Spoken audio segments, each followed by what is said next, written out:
Salam müəllimlər, hər vaxtınız xeyir olsun. Sizinlə PES Akademinin kurikulum təlimçi Pərfirud qızı. Gəlin, bu günlərim sizlərə təqdim olunan sınağın izahına baxaq. İlk sualımız bizə deyir ki, biri məntiqi təfəkkürə aid deyil. Baxaq variantlara. A variantı. Müəllim tapşırıqda mətnin əsas ideyasını tapmağı və əsas hissə ilə sonluq arasında hadisələrdə hansı əlaqənin olduğunu müəyyən etməyə tapşırıq verir. Əlbəttə ki, əsas ideyanın tapılması, sonluq arasında hadisələrin hansı əlaqənin olduğunu müəyyən etmək tapşırığını yerinə yetirən şagird məntiqi təfəkkürdən istifadə edəcəkdir. A variantı məntiqi təfəkkürə aiddir. Şagird ardıcıllığı düzgün apararaq laboratoriya işini uğurla sonlandırır. Verilən B variantı ardıcıllığı yerinə yetirməyimiz məntiqi təfəkkürə əsaslanır. Şagird faktlara əsaslanaraq tapşırığı izah edir. Fakta əsaslanaraq mühakimə yürütmə məntiqi təfəkkürə aiddir. Şagird mətnə istinad edərək hadisənin səbəbini ümumiləşdirir, nəticəni şərh edir. Məntiqi təfəkkürə əsaslanır. Tapşırıqda verilən məlumatlarda hansı ilə razılaşmadığını izah edin və öz fikrinizi əsaslandırın. Şagird öz fikrini əsaslandırması tənqidi təfəkkürə əsaslanır və məntiqi təfəkkürə aid olmayan Y variantı olacaqdır. Keçid edək növbəti ikinci suala. 2. Aşağıda verilən situasiyalardan biri məntiqi ardıcıllığı pozub. Müəllim sinifdə açıq sual verir. Məktəbin həyətindəki kiçik boş ərazidən nə üçün istifadə oluna bilər? Şagirdlərdən çoxu futbol meydançası, bağ salmaq kimi klassik cavablar verir. Lakin bir şagird problemi təkcə istirahət zonası kimi yox, məktəbin ümumi fəaliyyətinə töhfə verən bir məkan kimi düşünür. O, həmin yeri həm ekoloji, həm akademik, həm də sosial fəaliyyətləri birləşdirən açıq havada mini STEM laboratoriyası ola biləcəyini irəli sürür. B variantına baxaq. Dərsdən müəllim sual verir. A variantı yaradıcı təfəkkürə əsaslanır. Dərsdə müəllim sual verir. Əgər məktəbdə şagird davranışında kəskin negativ hallar baş versə, bunu necə azalda bilərik? Bir şagird məktəbə aid olan davranış qaydalarını dəyişmək və 3 fərqli istiqamətdə maraqlı ideyalarla çıxış eləyir. Fərqli istiqamətdə təklif irəli sürürsə, yaradıcı təfəkkürə əsaslanır. C variantına baxaq. Azərbaycan dili dərsində müəllim şagirdlərə sual verir. Mətnin əsas ideyasını müəyyən edin. Sinifdə uşaqlar müxtəlif arqumentlərlə fikirlərini ifadə edirlər. Müxtəlif arqumentlərlə arqument gətirəcəkdə şagird burada artıq bu tənqidi təfəkkürə əsaslanır. Tənqidi təfəkkürə əsaslanır və bizdən də fərqli olanı istəyir. A yaradıcıdır, B yaradıcıdır. C variantı bizim sualımızın cavabı olacaqdır. Çünki tənqidi təfəkkürə əsaslanmış olur. Baxaq üçüncü sualımıza. Biri analoji düşünməyə uyğun gəlmir. Analoji düşünmə oxşarlıq deməkdir müəllimlər. Yəni analoji düşünməyə görə hansı variant uyğun deyil? A variantı. Finlandiyada şagirdlərin oxu bacarığının yüksək olmasının səbəbi məktəblərdə sakit oxu cüşələri, geniş kitabxanalar və fərdi oxu saatlardır. Müəllim dərsdə soruşur. Əgər Finlandiyada sakit oxu mühiti motivasiyanı artırırsa, bizim məktəblərdə oxu cüşələri eyni nəticəni verərmi? Şagirdlər düşünür. Oxu cüşələri və rahat oturacaqlar marağı artıra bilər. Yəni artıq Azərbaycan təhsili ilə Finlandiyanı burada oxşarlıqlarından danışırıq. Burada analogiya varmı? Bəli, var. Abdullah Şaiq və Abbas Səhhətin yaradıcılığını müqayisə edən şagird hər iki şairin uşaq ədəbiyyatındakı rolunu müəyyən edir. Yenə də Abdullah Şaiq və Abbas Səhhətin biz hər ikisinin uşaq ədəbiyyatında rolundan danışırıqsa, bunların oxşar tərəfləri olacaqdır. Arılar qrup halında işləyərkən öz vəzifələrini yerinə yetirir və ən səmərəli nəticə əldə edirlər. Şagirdlər belə nəticəyə gəlir ki, qrup işi zamanı iş bölgüsü aparmaq onlarda uğur gətirə bilər. Yenə də burada analogiyanı biz harda görürük? Arılar da qrup şəklində çalışır, şagirdlər də qrup şəklində çalışaraq bir problemi həll edə bilərlər. Burada analogiya varmı? Bəli, var. Penguinlər soyuq mühitdə komanda halında dayanaraq istiliyi paylaşırlar. Müəllim soruşur: bu təbii proses məktəbdə hansı sosial layihəyə ilham verə bilər? Şagird cavab verir: yeni gələn şagirdlər üçün dost köməyi proqramı hazırlaya bilər. Yəni burada da pinqvinlərin və sinifə yeni gələn dost köməyi proqramından istifadə etməsi arasında analogiya vardır. E variantına baxaq. Müəllim şagirdlərə fərqli metodlarla dərsi keçərək belə müşahidə edir ki, cütlərlə iş, qrup işi zamanı şagirdlər daha aktivdir. Deməli, şagirdlərdə əməkdaşlıq əsaslı yanaşma motivasiyanı artırır. Yəni hər ikisində qrup şəklində olacaqdır. Amma bu hissədə müəllimlər analogiya yoxdur. Cavabımız məhz Y variantı olacaqdır. Analogiyaya uyğun, analoji düşünməni istəyir bizdən. Cavab olacaq Y variantı. 4-ə baxaq. Müəllim şagirdlərə biologiya dərsində yeni dəyişdirilmiş və təbii qidalarla bağlı layihə əsasında araşdırma aparmağı təklif edir. Əldə etdiyi nəticələr əsasında sonda slayd hazırlayacaqlar.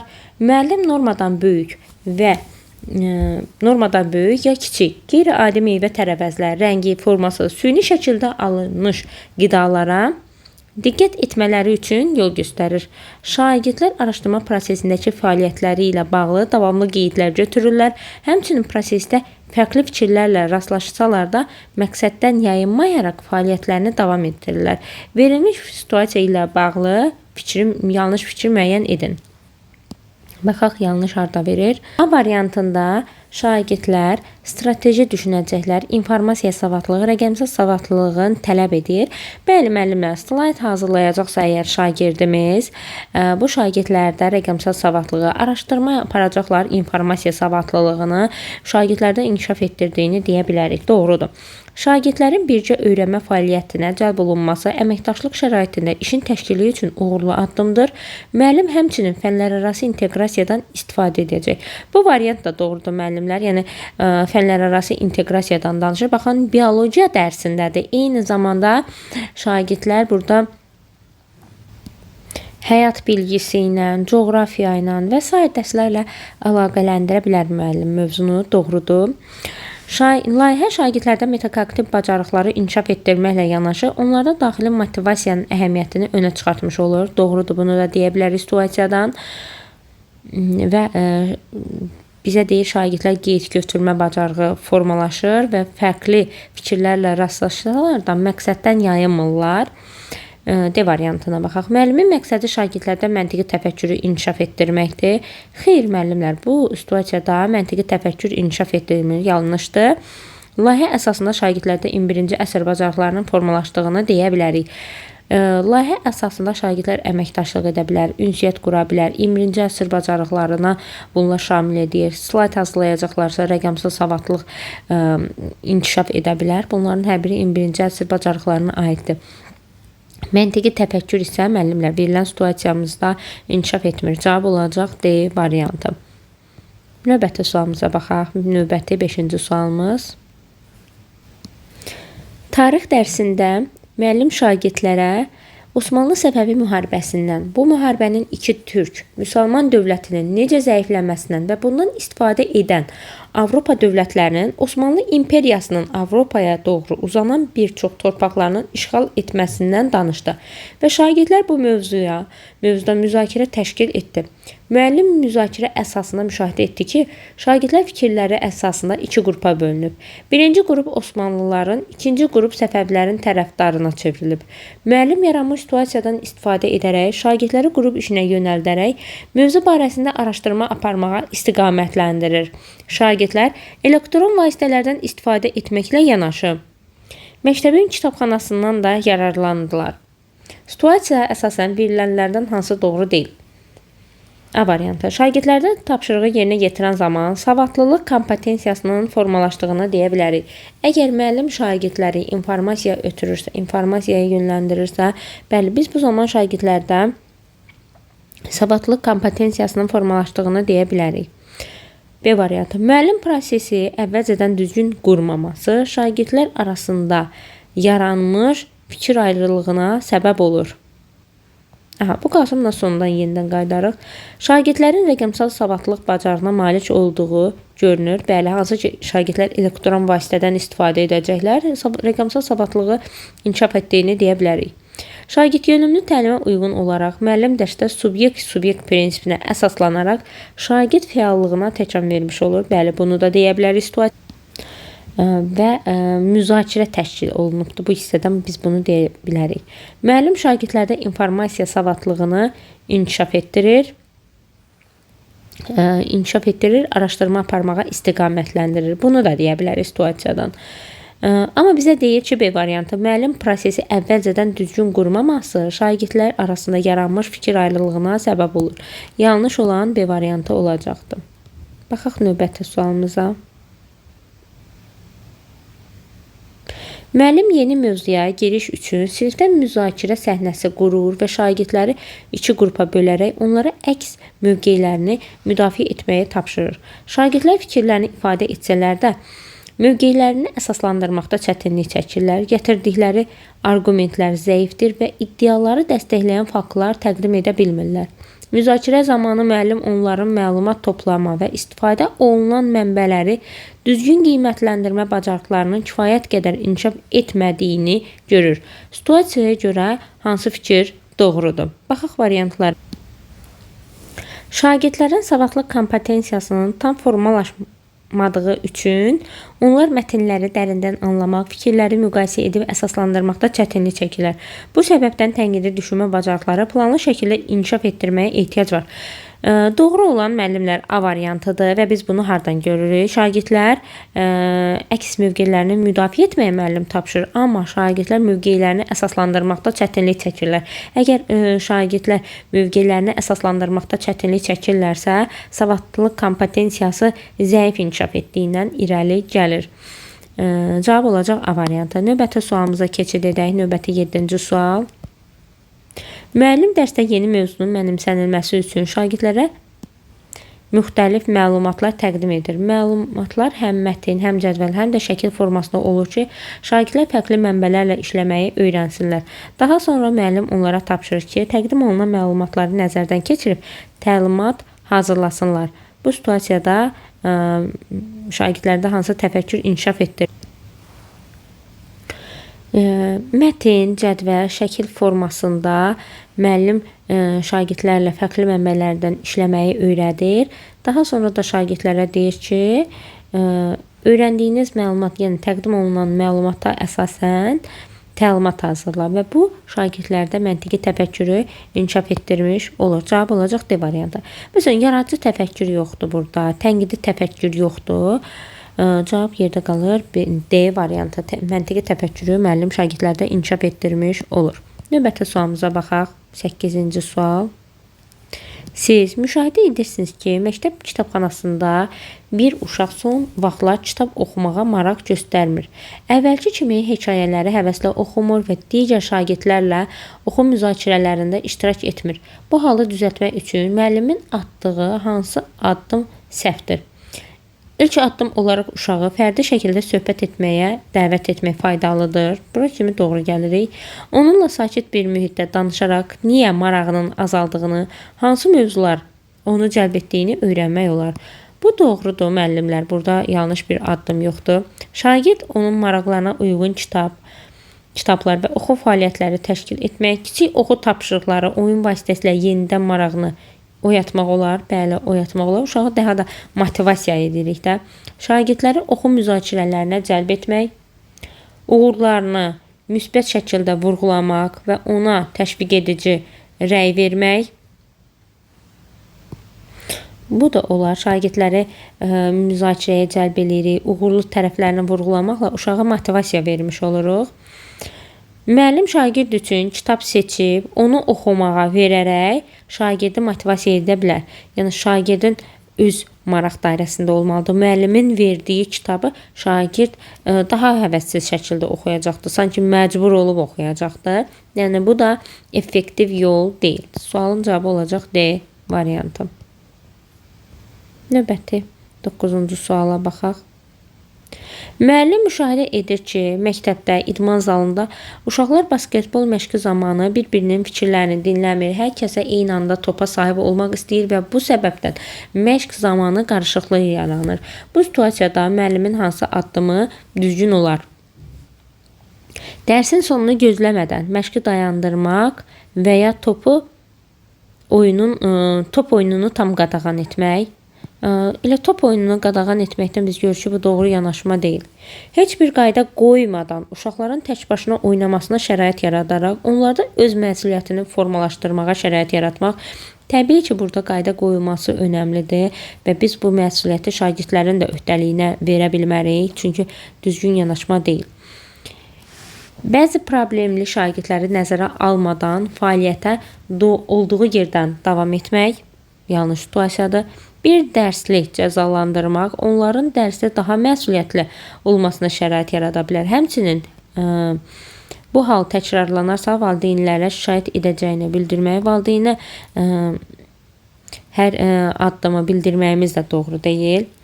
Məşqin strukturunu dəyişdirmək, bunun üçün uşaqları kiçik qruplara bölə, hər bir qrup üçün müəyyən tapşırıq qaydalar tərtib edə bilər. Bəli, bu uyğun variantdır. Cavab olacaq Y variantı. Baxaq növbəti 10-cu suala.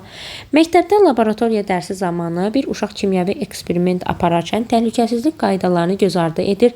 Eyni zamanda digər şagirdlərlə danışaraq dərsin gedişinə mane olur. Müəllimin əvvəlki xəbərdarlığına baxmayaraq bu davranış davam edir. Müəllimin hansı addımı doğru olmaz? Uşağı sakit bir mühitdə söhbətə dəvət etmək, təhlükəsizlik qaydaları və dərs zamanı diqqətin vacibliyini izah etmək, uşağın özü ilə danışırıqda doğru addımdır. Düzgün davranış göstərdiyi zaman onu tərifləmək və müsbət rəy vermək doğru yanaşmadır. Uşağı sərbəst buraxmaqla, ona sərbəst şərait yaratmaqla, bununla şagird öz bacarığını daha sərbəst göstərə bilər. Yanlış olan C variantı olacaqdır müəllimlər. Daha sonra baxaq növbəti 11-ci suala. Cədvəli tamamlayın deyir. Şagird bir layihə üzərində işləyərək mövcud məlumatları təhlil edərək müxtəlif mümkün nəticələri hesablayır və ehtimallar əsasında qərar verir. Yəni biz burada düşünmə formalarını istəyir bizdən. Hansı düşünmə formasına aiddir? Analitik düşünməyə əsaslanır müəllimlər bu variant. Analitik düşünmədir. Şagirdlər qurğuların necə işlədiyini müəllimin izahatı olmadan şəkil və sxemlərə baxaraq kağız üzərində öz modellərinin çertyojunu çəkməlidirlər. Qeyri-verbal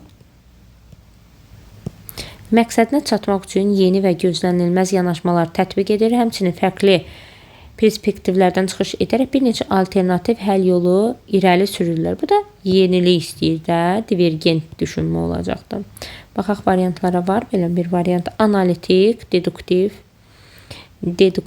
sistemli, analitik, qeyri-verbal düşünmə, divergent düşünmə. Sualın cavabı olacaq D variantı. Növbəti sualımıza baxaq. Şagirdlərdən biri akademik cəhətdən zəifdir. Dərs zamanı müəllimin sualına cavab verməkdə, tapşırıqları yerinə yetirməkdə çətinlik çəkir. Bunu görən onun özünə inamı günü-gündən azalır. Müəllimin hansı addımı atsa şagirdin özünə inamını artıra bilər. Müəllim güclü şagirdlərdən birini lövhəyə çıxarıb, ona çətin suallar verərək hər kəs səhv edə bilər fikrini aşlaya bilər.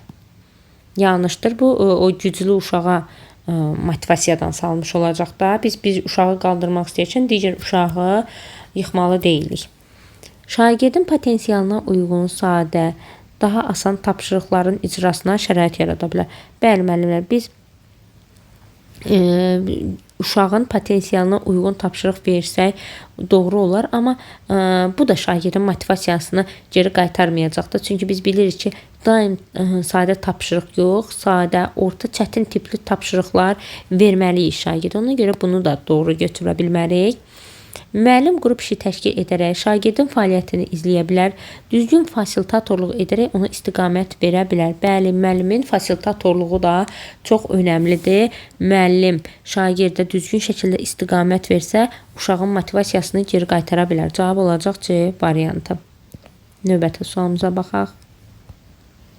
7-ci sinifdə dərs deyən Sevinç müəllimə qrup işi tapşırığı verir. Şagirdlər dərslərdə kiçik qruplarla işləyir, problemləri birlikdə həll edir, təqdimatlar hazırlayır, rubrika əsasən bir-birini qiymətləndirirlər. Lakin zamanla müəllim müşahidə edir ki, eyni şagirdlər müzakirələrdə fəal iştirak edir, ideya verir və təqdimatlar çıxış edirlər. Digər bir neçə şagird isə yalnız yazılı hissələrdə kömək edir. Problemi həll etmək üçün müəllimin hansı addımı uğurlu olar? Yəni şagirdlər passiv qalmasın, şagirdlərin aktivliyini artırmaq üçün müəllim burada nə edə bilər? Müəllim qrup işində iştirakın keyfiyyətini artırmaq üçün diferensiallaşdırılmış tapşırıqlar təqdim etməlidir. Müəllim bütün şagirdlər üçün eyni rol və tapşırıqlar təyin etməli. Beləliklə onlar arasında bərabərlik yaradılmalıdır. Diferensiallaşdırılmış tapşırıq verməsi müəllimlər məqsədə uyğundur. Biri götürə bilərik. Burada eyni rol tapşırıqları deyir. 2 yanlışdır. Gəlin elə variantlarda harda 2 var? Çıxaq. Müəllim qrup daxilində rol bölgüsü tətbiq edərək fərqli təqdimat üsulları təklif etməlidir ki, hər kəs güclü tərəflərini nümayiş etdirə bilsin. 3 də uyğundur, yəni passiv şagirdləri aktivləşdirəcəkdir bu da. Müəllim passiv qalan şagirdləri müzakirələrə cəlb etməlidir ki, daha aktiv olsun. Bu yanlışdır. 4-ü də çıxaq. Müəllim şagirdlərin fəaliyyətini yalnız qrup nəticəsinə əsasən qiymətləndirməməli, fərdi iştirak səviyyəsini də ayrıca nəzərə almalıdır. Bu da doğrudur. Cavab olacaq A variantı 1, 3, 5. Növbəti sualımızı keçirdək. Qlobal ticarət və iqtisadi inkişaf coğrafi baxımından bəzən qeyri-bərabər paylanır. Böyük iqtisadi güclər arasında ticarət mübahisələrinin araşdırın və bu mübahisənin regionlar üzrə geosiyasi təsirini əsaslandırın. Tapşırıq təfəkkürün hansı növünə aiddir? Tapşırıq müəllimlər, əgər burada fikirləri əsaslandırmaqdan danışırıqsa, tənqidi təfəkkürə aid olacaqdır. Cavab olacaq fikirlərinizi əsaslandırına görə tənqidi təfəkkür. A variantı. Növbəti suala baxaq.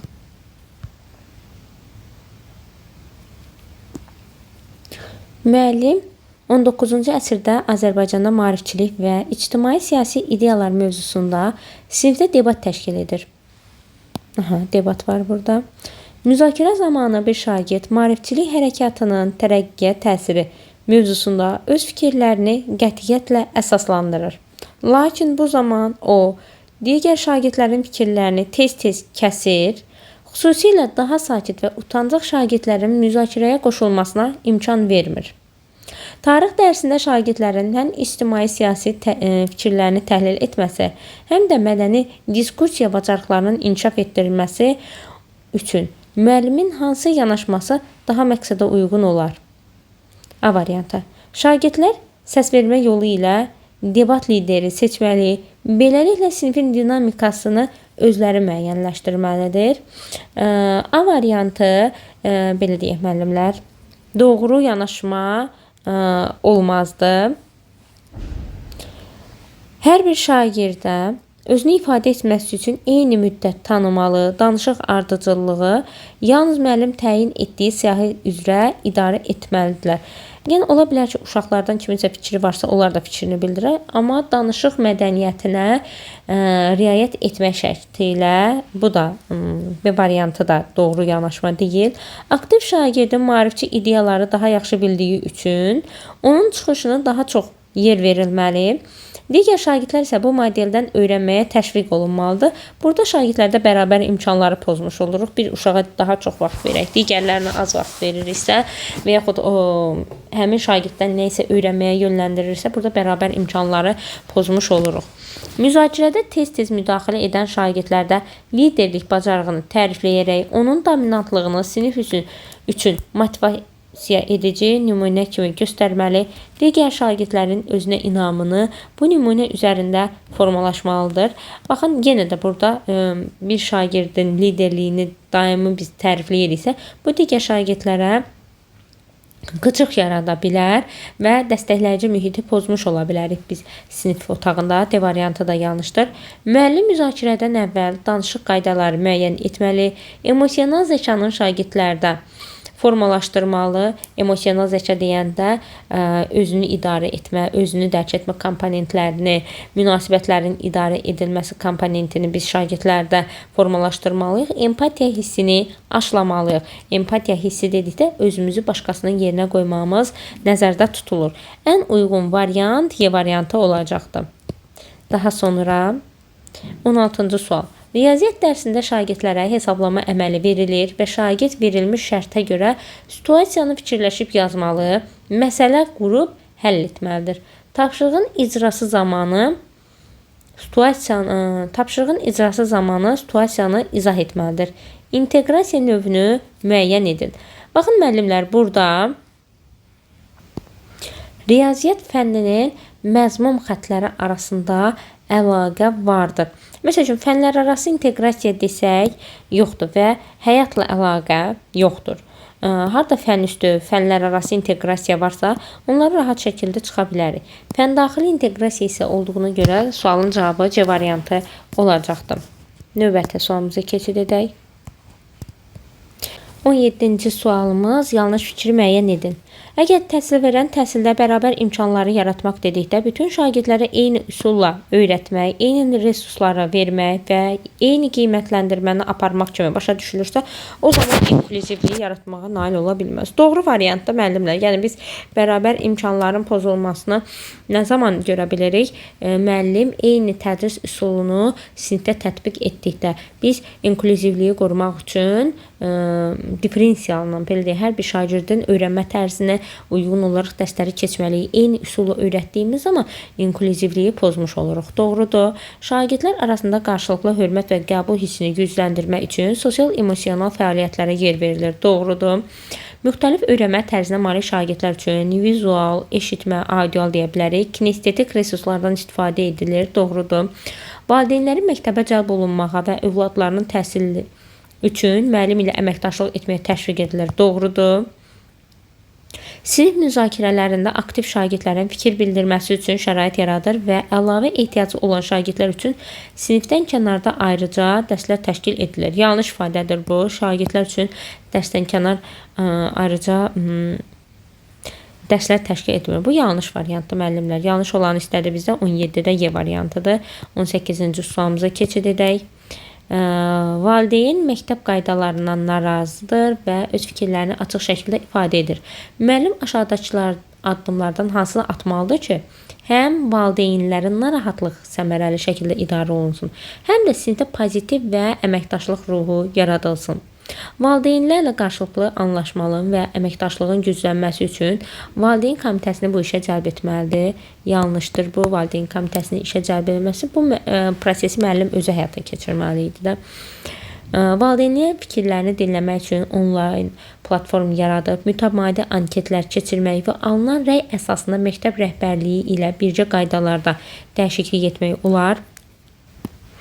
Doğru variantda müəllimlər, yəni B variantımız, valideynlərin fikirlərini dinləmək üçün mütəmadi olaraq biz onlayn platform yaradırıq. Məsəl üçün, valideyn qrupu yarada bilərik, tutalım. Valideynlərin fikrinə önəmli götürürük burada və məktəb rəhbərləri ilə danışıb qaydalarda dəyişməkdə ehtiyac varsa dəyişikliyimizi edirik. Sualın cavabı B variantıdır. 19-da cədvələ əsasən uyğunluğu müəyyən edin. Bu hissədə yerlərin yanlış veribdir müəllimlər. Burada doğru, burada isə yanlış olmalı idi. Bu cürünə baxaq suala. İnteraktiv təlimdə şagirdlər yalnız pasiv dinləyici deyil, araşdıran, müzakirə edən və bilik əldə edən aktiv subyektdir. Doğrudur. Şagirdlərin yalnız müəllimlə deyil, həmyaşıdları ilə qarşılıqlı fəaliyyətə cəlb olunması təlimin interaktiv xarakter daşıdığını və öyrənmənin sosial kontekstdə baş verdiyini göstərir. Doğrudur. Qarşılıqlı öyrənmə mühitində təşkil olunan interaktiv təlim strategiyaları şagirdlərin sosial ünsiyyət bacarıqlarını və empatiya qurmaq imkanlarını genişləndirir. Doğrudur. İnteraktiv təlim üsulları şagirdlərdə problemi həll etmə, tənqidi düşünmə bacarığını inkişaf etdirir. Doğrudur. Hər bir variantımız doğrudur, yanlışımız yoxdur. 1 və 2-ni seçə bilərik. 1 və 2 cavab olacaq Y variantı. 20-ci suala baxaq. 20-ci sualda verilmiş situasiyalarda şagirdlərdə formalaşdırdığı kompetensiyaları uyğunlaşdırın. Kiber təhlükəsizlik bağlı məlumat toplan, maarifləndirici təqdimatlar hazırla. Şagirdlərin əsas fikirlərini müəyyənləşdirərək məzmunla bağlı fikirlərini ifadə edirlər. Məktəbin həyətində ağacların az olduğunu müşahidə edən şagirdlər məktəb rəhbərliyin təkliflə müraciət edirlər. Vətəndaş mövqeyi olduğunu deyə bilərik. 3-ə C-ni qeyd edək.